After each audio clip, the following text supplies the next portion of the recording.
So you may have noticed that in these more recent videos, the background and sort of the whole frame of my shot has changed. I went from one half of my basement, one half of one of my basements, I have two, the other half being the gaming room that I've built for myself that had my board games on a shelf behind me and I was sitting at my gaming table. I've moved from over there to over here, which is a separate corner of my basement where I have set up this nice antique writing desk behind me with my typewriter and my antique Bible, and sort of framed things and staged things to look a bit more aesthetically in line with the types of stuff that I'm going to be talking about in these videos.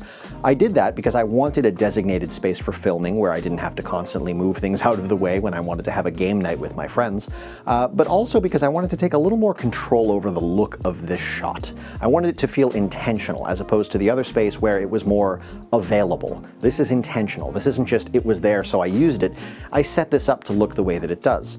And the way that when I say the way that I want it to look, I want to go for something that feels a bit cinematic, classically cinematic, like 1965 to 1985, that 20-year window that to me screams like a Hollywood, big budget, like you're watching a film. It's not just a movie, you're watching a film, you're watching cinema.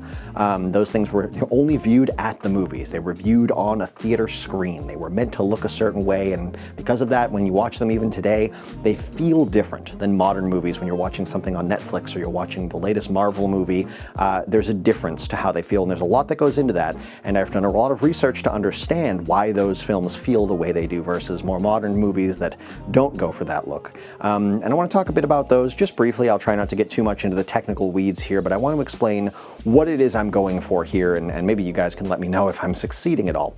But first off, a couple of real obvious things. You'll notice that my videos have letterboxing at the top and the bottom. There's a black bar and a black bar at the top and a black bar at the bottom. Those are there to create a specific aspect ratio to the shot. So older film cameras used in the 60s, 70s, 80s, they would use larger strips of film, and they were shot with often anamorphic lenses. That larger, wider strip of film and that anamorphic lens, which uses an oval-shaped piece of glass instead of a circular-shaped piece of glass, anamorphic versus spherical, those sort of created a smushed or squeezed image that then needed to be dragged or stretched out so that it would land or shape correctly on the piece of film. So you got these shorter, wider shots, and when you saw those on a nice wide theater screen, they looked amazing. You could see these ultra-wide landscapes, these epic-looking scenes. That's part of what created that look. And I recreate that by artificially adding that sort of letterboxing, that ratio correcting shape to my shots. These are filmed on a modern camera, and so they're shot in a 16:9 aspect ratio, which is how we talk about TVs, but that's not how it would be talked about if you were thinking in film.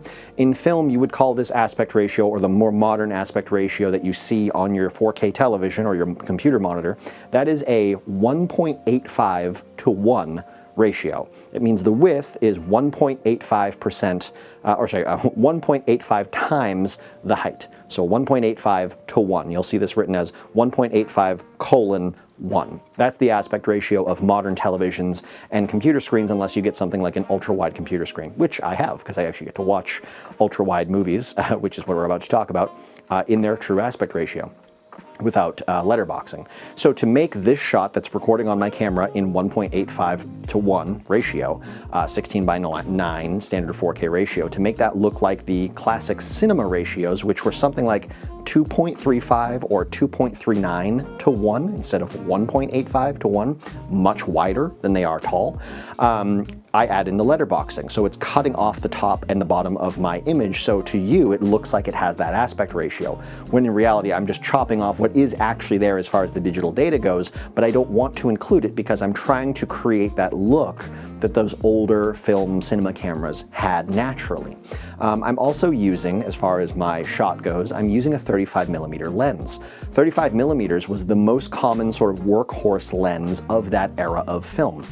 Film lenses, film camera lenses, video lenses, are very different in the way that the sort of creators and the cinematographers approach them as photographers when it comes to something like a standard camera lens.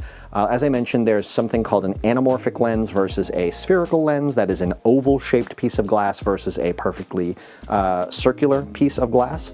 standard camera lenses for photography use spherical lenses, perfect circles. And you wouldn't be able to tell it from looking at the outside of the lens, because really it's the interior components that are oval shaped. But on an anamorphic lens, that interior lens is, that interior piece of glass is an oval, which causes the image to be smushed horizontally. So everything looks smushed this way, and then it gets stretched out when it gets to the actual sensor in the camera with modern digital cameras. It gets de-squeezed, as they say.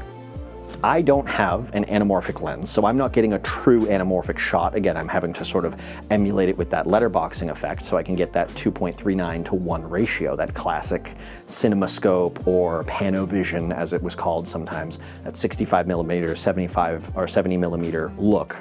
But I am using a 35 millimeter lens, so I'm using the workhorse lens of the era. So the sort of like field of view in the shot, the left to right field of view, is very close to what those films would most commonly have used. They also had 50 millimeter or 85 millimeter, maybe 120 millimeter lenses for really long shots. And they had wide lenses that would open to 25 millimeter, maybe 20 millimeter. I don't know if they had film lenses that went as wide, cinema lenses that went as wide for that back then, but they do now for sure. And I'm using that 35 millimeter lens at, and here's where we're gonna get a little bit technical, at a 2.8 f-stop. So that has to do with the aperture of the lens. So when you look at the inside of a lens, there's an iris sort of that like opens and closes to let more or less light into the lens. The more open that is, the more light that you get in, the brighter your shot is, so the darker a situation you can shoot in. But the shallower the depth of field is, the depth of field has to do with how quickly something slips out of focus, whether it's moving closer to or further from the camera. So I being the subject, the focus is set on me right now. If I move something from parallel with me, where it's in focus, closer to the camera, it's going to slip out of focus. And then if I move it back towards me, it'll be in focus, and I move it past me, it'll slip out of focus. So depending on how quickly it slips out of focus, that's the depth of field. If you have a deeper depth of field, you might have something that's, 100 feet behind you, almost in focus. That's a very deep depth of field. If you have something, if you're shooting with a very shallow depth of field, then as soon as something is a few inches away from your set focus, which again, right now is on my eyes, it's going to be out of focus. So standard films back then, or films typically back then, would use something between a 2.8 and maybe a 4 for depth of field. The smaller the number, the shallower the depth of field. The higher the number, the deeper the depth of field. They would shoot with a much deeper depth of field than modern films do, and that's because they would create these massive set pieces. They would shoot in these amazing locations, on-site, deserts, cities, ancient ruins, beaches. They would go to these amazing places with this massive budget, and so why not take advantage of all of that set design and that beautiful location that you're at and have it all included in the framing of your shot, in the background of your shot. It creates this very immersive, true life sense that you're viewing a real place, and these characters, these actors, are truly immersed in this real setting. As opposed to modern films where they use these much shallower depths of field below 2.8, something like 2.4, or I should say 2.2, or 2, or 1.8, or 1.4. They get down as low with photography lenses as like 0.9, where the depth of field between my eyes and my nose is that my eyes will be in focus and my nose will be out of focus. That's how shallow the depth of field is. They will use modern lenses like that, and you completely lose the background of the shot. So really, you're just looking at a character kind of floating in this fuzzy, out of focus background of nothing. And it sort of destroys that immersive feeling that the person you're watching, the character that you're watching in a film, is really in a place, because you can't see the place. You can't see where they are. You can't make out their surrounding or their environment. They're just kind of in a generic space of vague color and shape. You don't get any details to their surrounding. I wanted to go with that more classic look. I want you to see what's around me. And so I'm shooting at 2.8. I would love to have shot at 3.5 or 4, but because I'm in a pretty dark space right now and that would take a lot of light to make that look good, 2.8 is kind of a reasonable spot for me. So I'm shooting on a 35 millimeter lens at f2.8. Because of that, you can see subjects behind me or objects behind me. You can see that this is a typewriter. You can see that there's a book here. You can make out that there's a candle. You can make out this sort of ductwork in the background. I put all that stuff there intentionally, and so I want it in my shot. If my depth of field was too shallow, those would just look like smudges or blurs. You wouldn't really be able to make out what they are. But because I'm using a little bit more of a deep depth of field, you can see what's behind me somewhat. It also makes focusing easier because more stuff is in focus, so missing focus will happen less often. But yeah, just that stuff, you know, creating the 2.39 to 1 aspect ratio, having a slightly deeper depth of field, having a 35 millimeter focal range so that you get the proper sort of like field of view in the shot, the lateral field of view that feels more like your natural vision, which again is one of the reasons why classic films would use that lens. Adding a little bit of film grain into the shot when I'm editing, going with a color grade that feels a bit more filmic, maybe a little less saturated, a little more, not necessarily orange and teal, because that's more of a modern grading look, but actually a bit green and pink, where the shadows are a bit green and the highlights are a bit pink.